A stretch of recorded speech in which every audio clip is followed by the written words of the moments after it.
2 Pedro, capítulo 3, versículo 9. Quem encontrou, diga amém. Amém?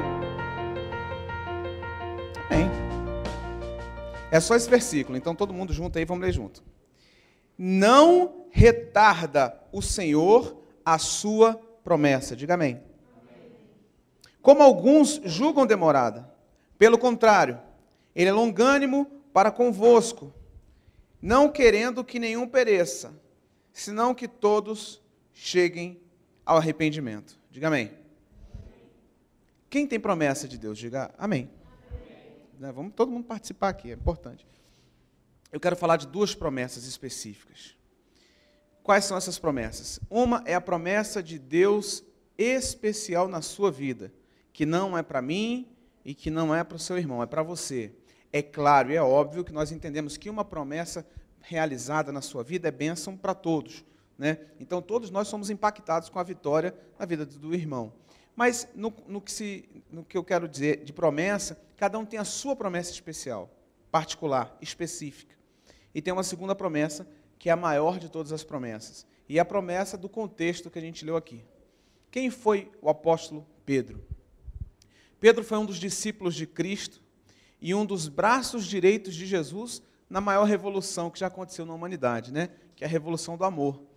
Jesus não precisou em momento algum levantar uma espada, levantar um exército de guerreiros bélicos. E em algum momento Pedro não entendeu isso. E Pedro, rapidamente, ele levanta uma foice. No momento que Judas traz Jesus com um beijo e os guardas vão prender Jesus, quando os guardas estão indo prender Jesus, Pedro levanta uma foice e corta a orelha de um guarda.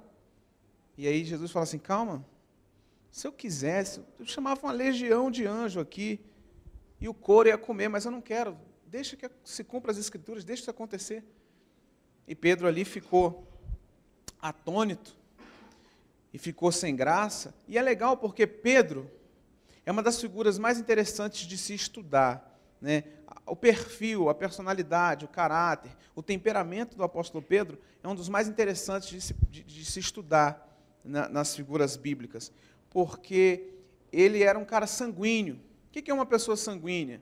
É aquela pessoa que às vezes não pensa para fazer, age e depois calcula as consequências. A piada é, tem um prédio em chamas, o que o sanguíneo faz? Ele entra no prédio em chamas para tentar salvar um bebezinho, né? Ele não pensa, eu vou morrer também. Ele não pensa, vou ligar para uma ambulância.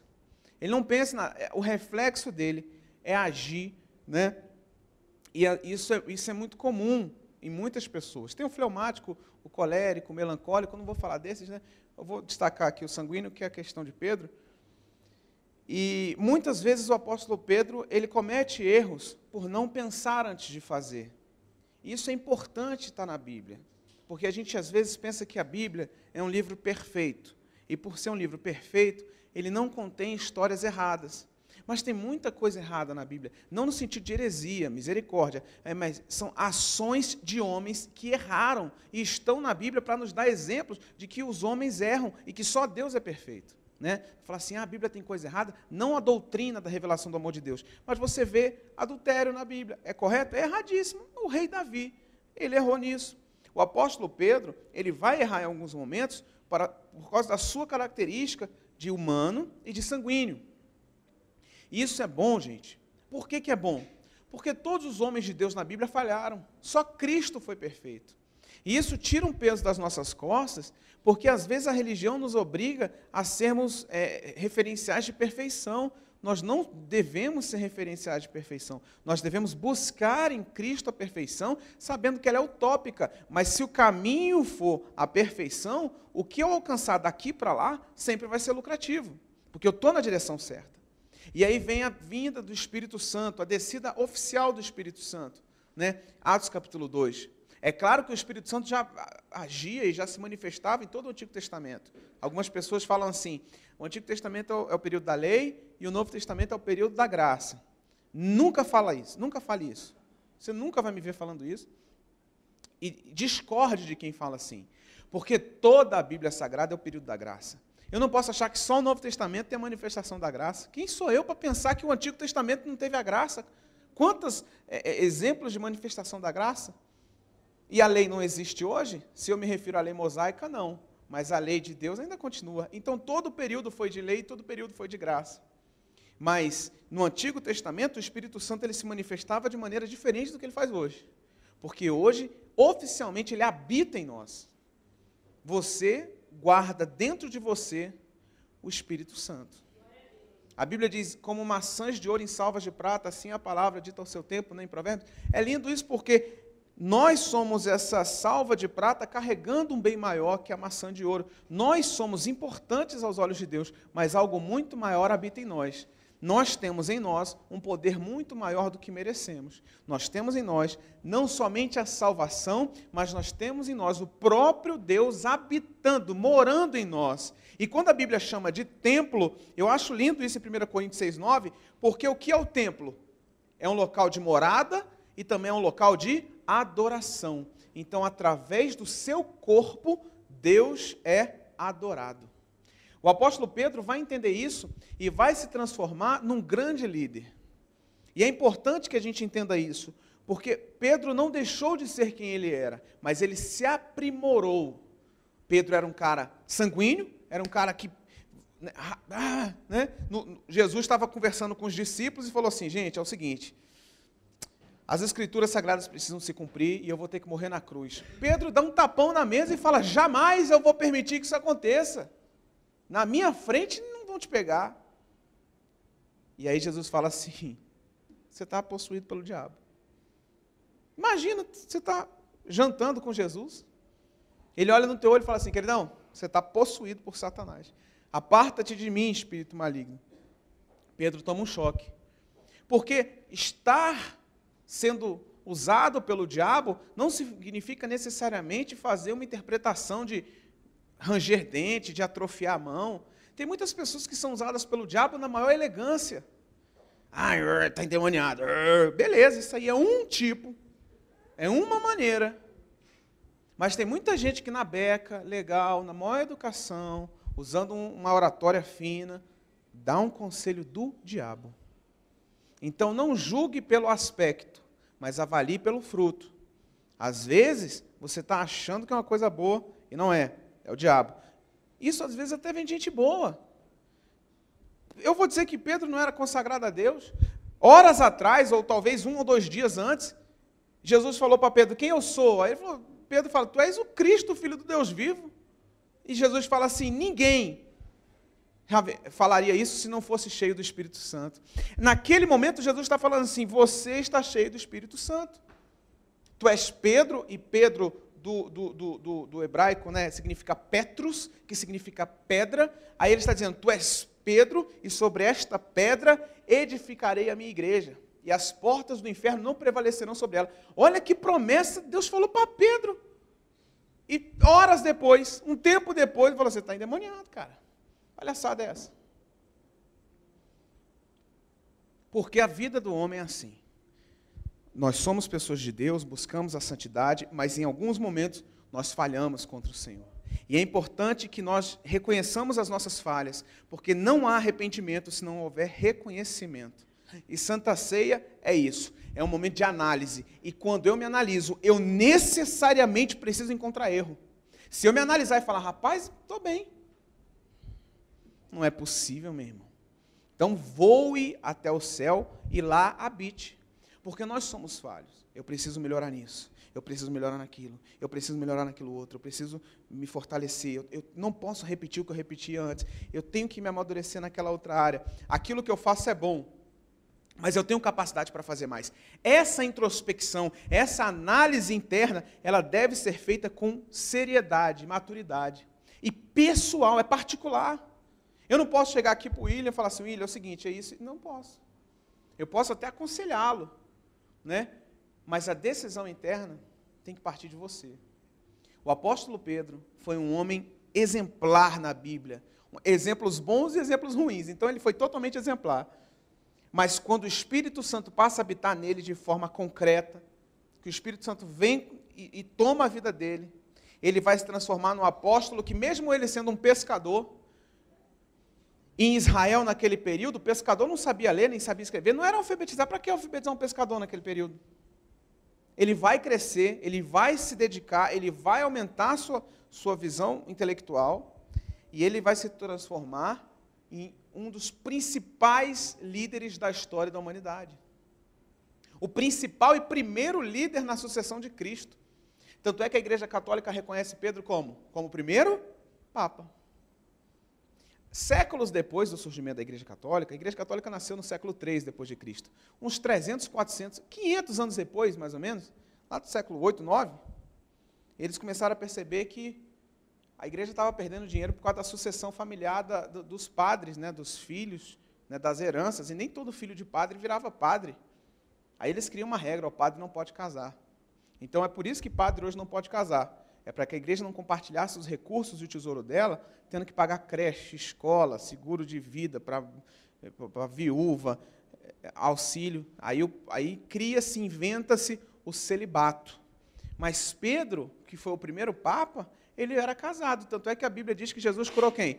Jesus curou a sogra de Pedro. Não é à toa que o pessoal fala que Pedro negou Jesus 3 vezes por causa disso, né? Porque ele curou a sogra, ele falou, eu nem te conheço. Mentira.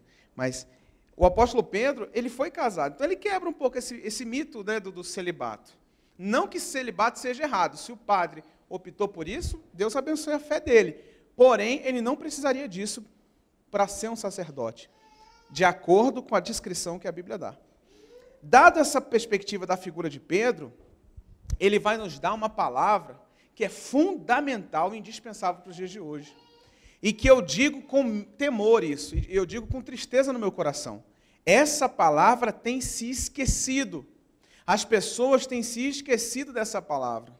Talvez essa palavra seja uma das top 3 menos falada ultimamente. Por quê? Porque ela fala a respeito do arrebatamento da igreja. Nós falamos aqui de 2 promessas, uma a sua, e a segunda, que é a maior de todas, que eu ainda não havia falado, e eu reitero aqui agora, o arrebatamento da igreja. O capítulo 3 de 2 Pedro vai dizer sobre a vinda de Cristo no arrebatamento. Só que as pessoas estavam dizendo, pô, Jesus está demorando demais, já era para ter vindo. 1 e 2 Pedro vai ser escrito cerca de 62 anos depois de Cristo, ou seja, ano 0, Jesus nasce, Jesus morre com 33 anos, ou seja, cerca de 3 décadas depois da morte de Cristo, é que começa-se a registrar. Os evangelhos também foram escritos cerca de 60, 70 anos, ou seja, 40 anos depois que Jesus morre, que os discípulos começam a escrever. O Novo Testamento ele foi escrito décadas depois que Jesus morreu. E por que isso? Porque todos achavam que Jesus ia voltar naquele período. E que não precisava registrar nada para gerações futuras, porque não haveriam gerações futuras. Ah, não, Jesus falou que ia morrer, morreu. 3 dias depois ele ressuscitou, 3 dias. Aí ele vai, ficou algumas semanas, cerca de 40 dias na terra, aparecendo, sumindo, sendo transfigurado, aparecendo com o rosto de um, o rosto de outro e tal, operando um milagre, aquela coisa, sumindo, até o momento exato que ele vai ascender aos céus e fala assim, mas eu vou voltar para buscar vocês. Todo mundo pensou, ele está voltando essa semana, hein, gente? Tanto é que surge essa visão econômica da igreja primitiva, que era, quem tem dinheiro dá tudo para a igreja, a gente divide igualzinho. Você tem carro, vende e dá para a igreja. Você tem casa, vende e dá para a igreja. E aí, todo mundo ficava igualzinho na renda, né? Então, lá tem 10 pães, dá 10, aí divide um para cada um. Por que a igreja se sustentou dessa maneira? Porque eles achavam que não precisavam mais trabalhar ou adquirir recursos, riqueza, porque Jesus já estava voltando naquele período. Tanto é que essa maneira de gestão, ela não vai continuar depois. O pessoal, não está dando certo.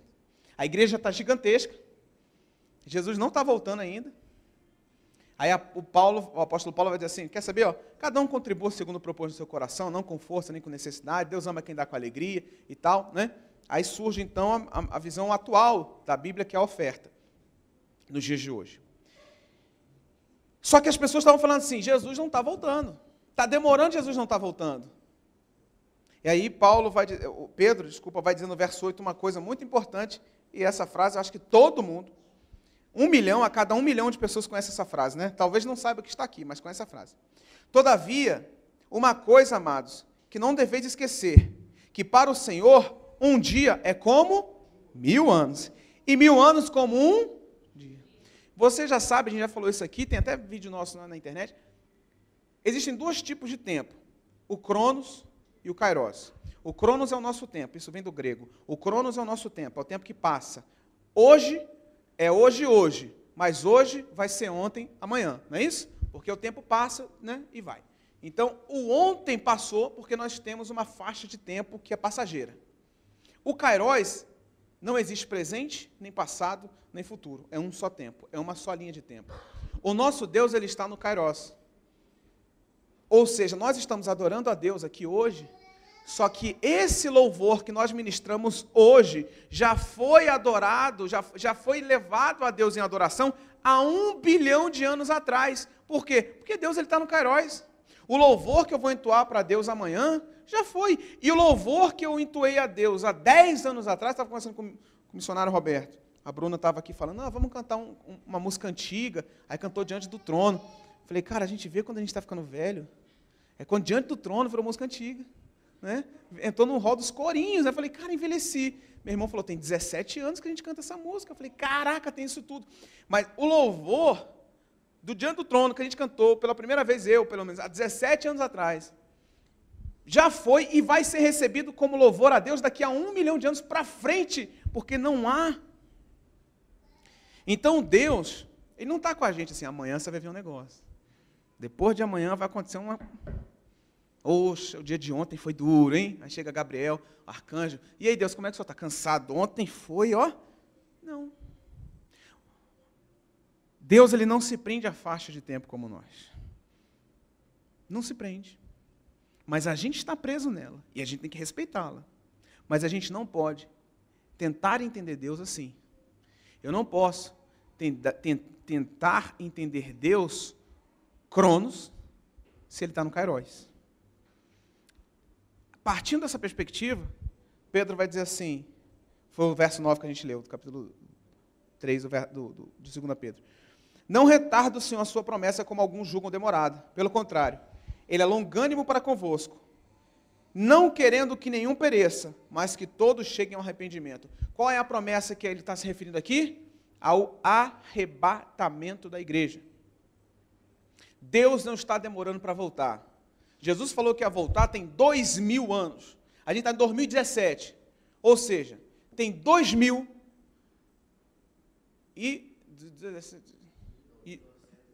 Não, é porque tem que somar menos 6, porque Jesus nasceu no ano 6, né? Descobriram, tem 50 anos que o ano 0 é errado. Então vamos dizer, tem 2012 anos que Jesus está falando que ele está voltando, ele não voltou. E não é à toa que muitas igrejas não falam mais do arrebatamento da igreja. E um dos principais líderes de igrejas em Brasília, um cara influente, está na TV, etc., eu vi uma ministração dele e uma publicação dele escrevendo, ele disse que o arrebatamento da igreja, e um lá de Fortaleza, um cara, esse que eu não tenho o menor respeito do mundo, tem um pastor lá em Fortaleza que para mim tinha que ser preso, mas enfim. Ele afirmam que o arrebatamento da igreja é uma força motivadora para a igreja evangelizar, mas esse arrebatamento em si é fictício, é folclórico, é mítico, não existe. Então ele tem que rasgar Tessalonicenses, ele tem que rasgar Pedro, tem que rasgar Mateus 23, 24, mas enfim. Só que essa moda está atual. E tem muitos, a maioria dos pastores, não declaram assim, eu não acredito no arrebatamento, não. Eles não falam. Porém, na liturgia do culto e nas pregações, você fala. Você vê que eles não falam e falam, tem alguma coisa errada. Encontrei um pastor um dia desse, e ele está no outro ministério, e eu falei, e aí, você está na igreja tal? Ele falou, não, saí de lá, estou em outra. Eu falei, o que foi?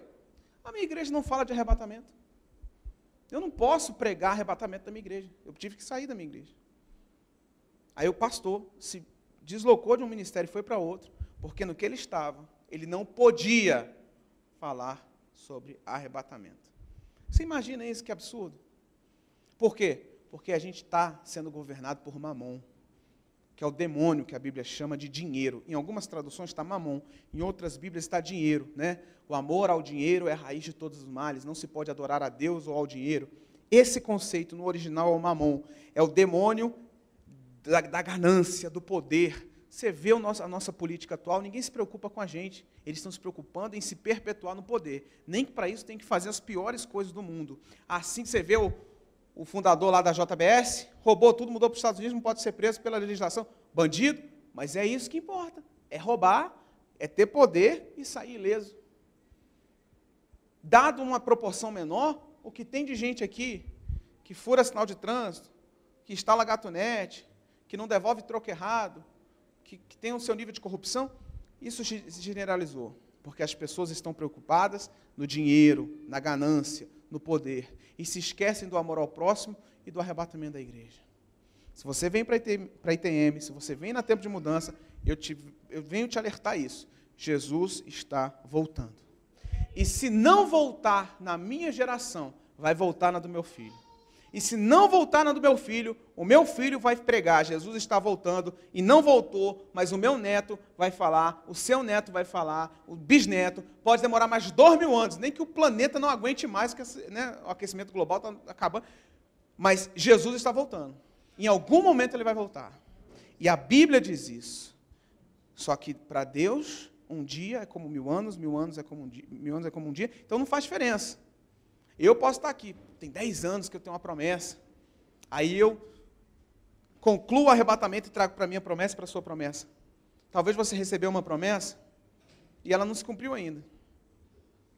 E você, como um ser humano normal, se questiona, será que é mesmo? Eu não sei se vai se cumprir isso não. Estou pensando aqui, eu acho que foi coisa na minha cabeça, Deus não falou comigo não. Não, esse sonho aqui que eu tenho, não. Por quê? A gente está na crise do Zuckerberg, já viu esse? O Zuckerberg, com 27 anos, se transformou em bilionário. Hoje ele está com 31, o Facebook está avaliado em 28 bilhões. Todo mundo quer ficar bilionário antes de chegar nos 30, né? Então, todo mundo quer assim. Agora, qual que é a nova onda do mercado no planeta e no Brasil também? Startup, né? Então, você vê jovens aí abrindo empresa, todo mundo quer ficar rico, todo mundo quer o sucesso absoluto, todo mundo quer ser ator famoso na Globo, todo mundo quer ter o carro zero, todo mundo quer ter a mansão de 10 milhões, todo mundo quer isso. E há muitas igrejas que fazem? Alimentam esse sonho louco na gente. E, se tem um pastor falando, se tem um líder falando, se tem uma pessoa que prega o nome de Deus e está ali me alimentando naquilo, aquilo vai continuar queimando no meu peito. Mas por quê? Porque nós estamos num mundo louco. Qual foi a última vez que você mandou uma carta? Não manda mais carta, você manda o quê? Zap? Nem o WhatsApp você fala mais, porque é grande, zap. Né? Zap. Pronto, aqui, ó, tá aqui. Fulano, você vem? Cadê esse fulano? E aí, como é que tá? Beleza, blá, blá. Aí segue a foto.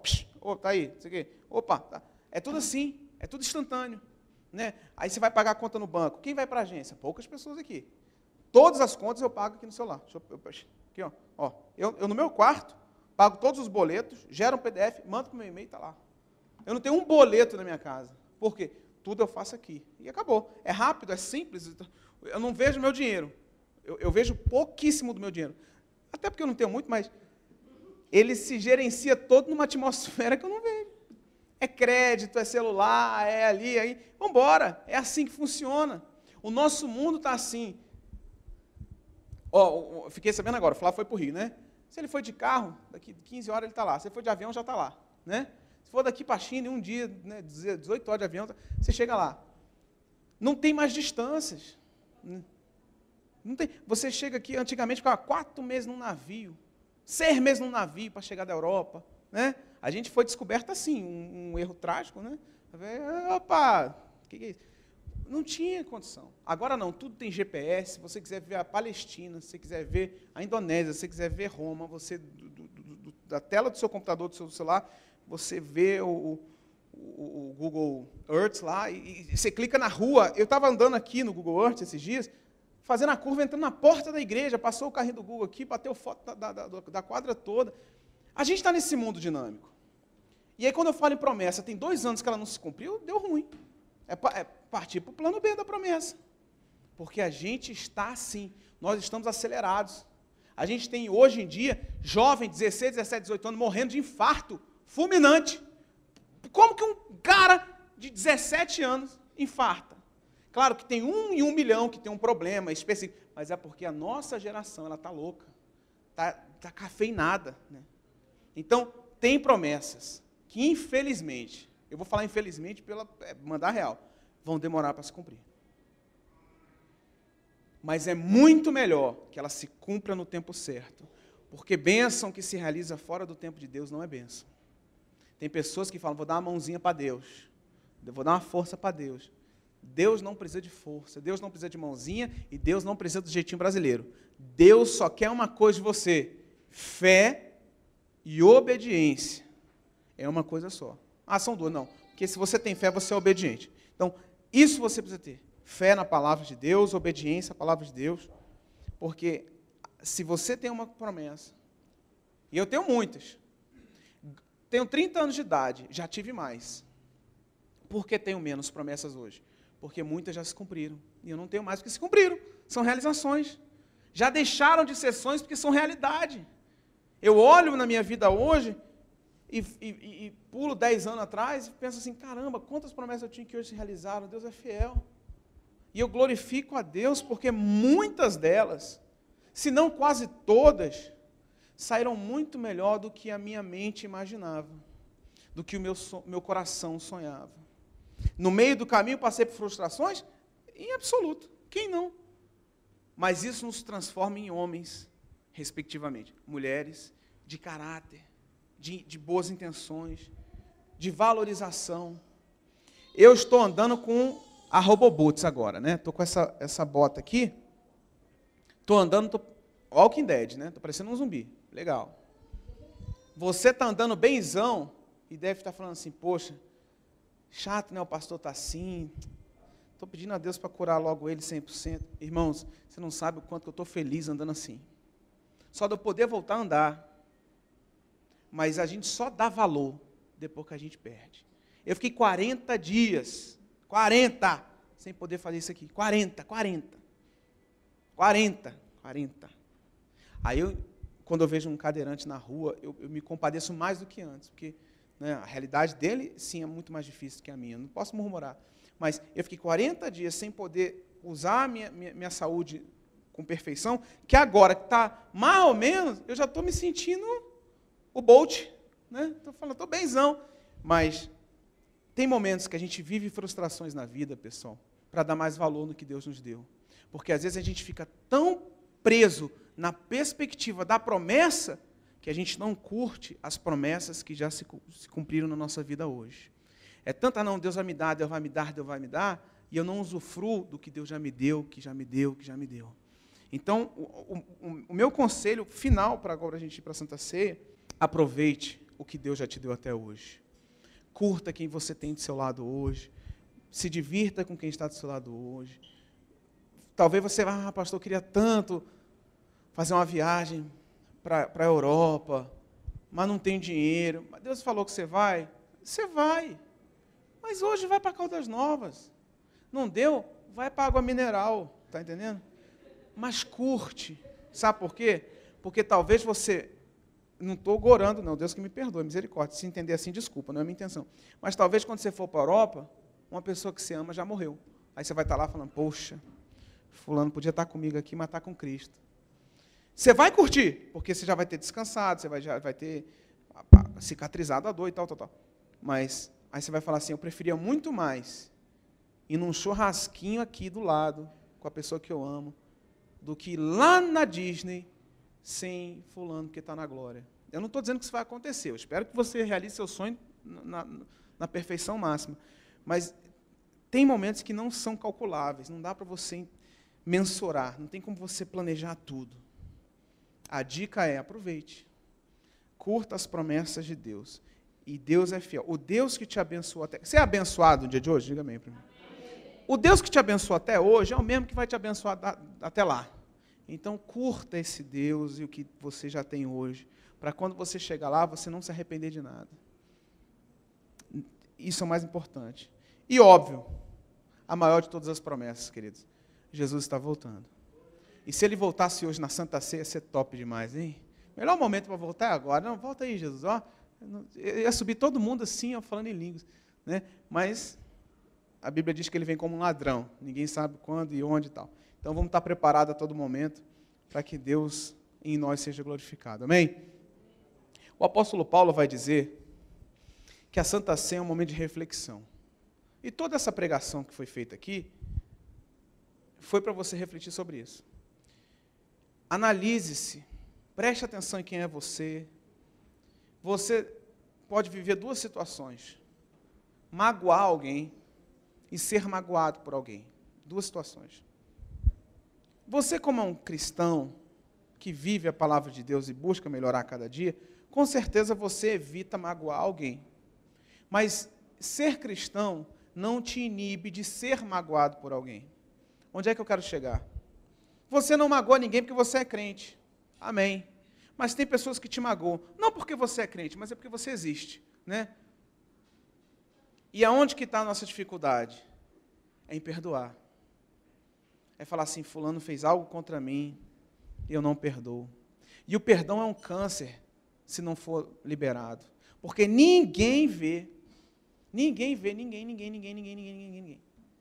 Você está aí rindo, oh, maravilha, oh, glória. Mas por dentro você está destruído.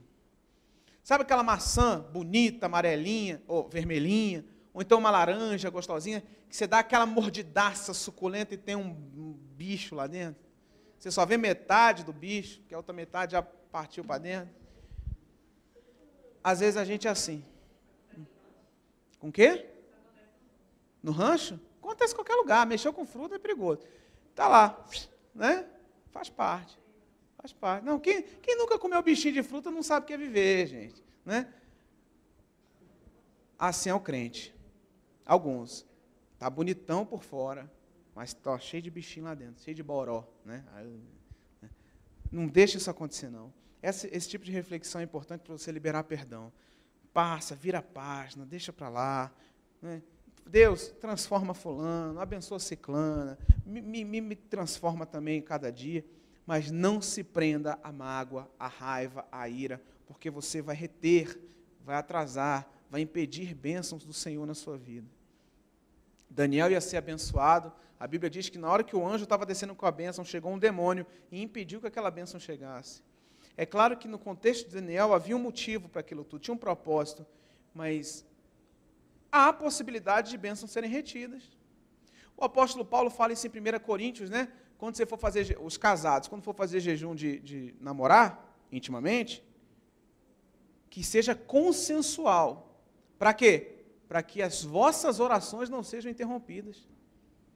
Vida amorosa com problema impede recebimento de oração.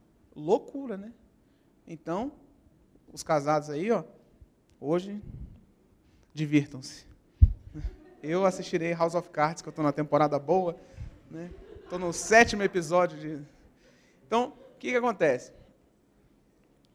Existem bênçãos que são retidas se a gente não liberar perdão e se a gente não estiver bem conosco. 1 Coríntios 11, 23 em diante, né? Todo mundo já sabe. Não vou repetir aqui porque a gente não é religioso. Mas vamos nos analisar. Vamos fazer em memória de Cristo, porque é o corpo e é o sangue de Deus. Amém?